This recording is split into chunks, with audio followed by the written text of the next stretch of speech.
What's up, guys? Uncle Rob here. So I just wanted to show you these ice studs that I did on dirt bike tires. These are for my BRZ 400 SM.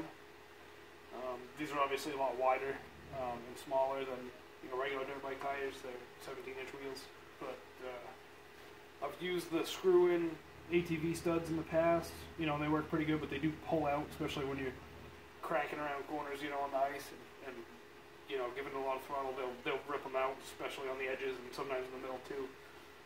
So I was doing some research. I was thinking about using picks from Snowmobile Track, and then I get into these concrete screws with nuts cross-threaded onto them, and guys are saying they hold up really well.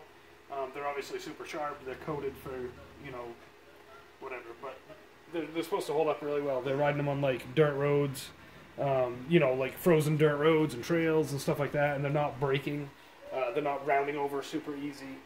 So I'm going to be using them pretty much just on the lake, on glare ice, and maybe in a little bit of snow, but mostly just on ice. So I think they're going to work pretty well. So I'll show you how I've installed them. Get a close up there, pretty good pattern. If you can tell, they're pretty much right in the middle of the lugs. Even these outside ones, I try to put them right in the middle of the lug so that they're pretty rugged. I don't think I'm gonna have a problem with them at all. Okay. All right. So what I'm using for concrete screws, these ones are Powers. I would either use Powers or Tapcons. Those are like the two major names. I just didn't want to buy cheaper ones because I didn't want them to break. I didn't want like an inferior product. These are $20 locally for 100 of them. I used just over 400 for both tires, a little over 200 for each tire. So I bought these ones. I found these on Amazon. These are Powers, and they were $33 for 500. And then I bought the nuts locally, and they're stainless. So those were $10 for 100 pack for a box of 100. They're quarter 20s. Okay, so these are 1.25 inch by 1/4 inch, and make sure you get the Phillips heads.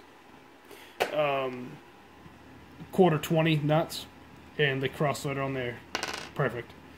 So step one is obviously, it's a little bit bigger. I think it's a little bit bigger than 1/8 inch. You could go up to 3/16. So when I drilled them, I put them right in the middle of the tread. On these ones, they get these little dimples, and I went right in the middle.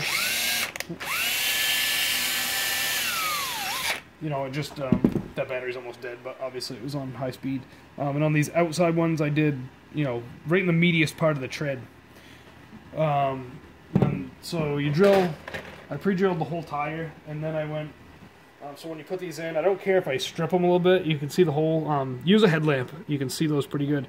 So you just find the hole.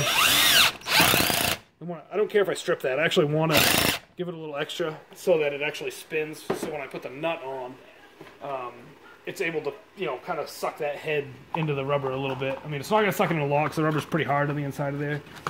But then, so then I take these nuts, put them on. The straighter they go on, like that one right there, those ones are good. You can get them sometimes off sideways, like this one right here. And it'll still wind it on there. It'll just land a little bit. It doesn't go on quite square. You want it pretty straight. So I found that they're number 3 Phillips head tips. I found this is the way to go with a socket with that. So when you put that on there, I was doing it with a screwdriver to begin with, and it worked, but it didn't work great. It's just your hand kind of gets tired pretty quick. If you're running hundreds of these in, So when you get these things in there, once you do it a little bit, you get better at it. So do you hear that slide off? Once that gets to the point where it's down in the rubber, you'll find that sweet spot, that perfect amount of pressure that, the socket will slide off the nut.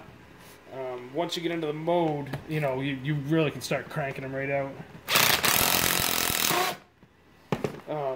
And if you need to suck it a little more, it's no big deal. You just push a little harder. You can go back, and I kind of get them all on, and then I went back through and wound some in a little more than the others weren't.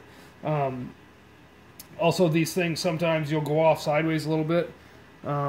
These ones are all pretty good, but sometimes you won't hit the hole, or it'll go off sideways out of the hole. And like this one right here is a little bit out of position. I'll probably leave that one the way it is. But some of them, if they're on the edge of the lug, this one right here is a little bit. You could just back that out, and angle it over a little bit and put it where it's supposed to be, and it's not going to cause any problems. Obviously, you're going to have a tube in that tire anyways. So speaking of which, I've got some, you're going to have to put something in there. I mean, I've got like some black rubber tape that's like for roofing, and I'm going to put that on there. You just put a layer or two on there, because the heads of those concrete screws, they say could, just by flexing, could wear a hole in the tube. I don't think they're going to. I run heavy duty tubes anyways. And that's about it. The only pointers that I have found that make it a little bit easier, these blocks of wood. It's a lot easier to get in there. If you cut like 4 of these, so it spreads that open and you can get in there easier. And a headlamp so you can see those little holes, because it's pretty dark in there. You can't see them very good. Other than that, it is what it is. That's what they look like when they're all said and done. And I think they're going to work pretty well.